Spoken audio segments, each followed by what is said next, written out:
জামালা কালকে তুমি হাঁসের মাংস কেমন খাইলা? কি কি দিয়ে খাইলা?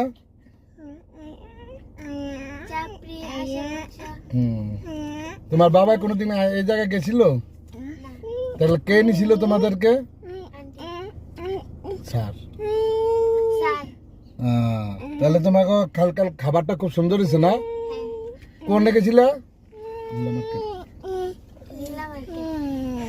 300 ফিট মিলা মার্কেট। তাহলে তুমি আবার যাবে এক সময়।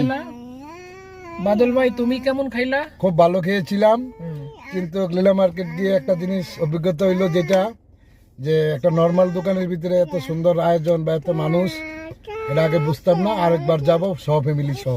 আচ্ছা আচ্ছা। আমাদের এই যে দুইটা বাবু আছে, তারাও খেয়েছে, তারাও খেয়েছেন, আচ্ছি খাচ্ছি। ঠিক আছে, আল্লাহ হাফেজ।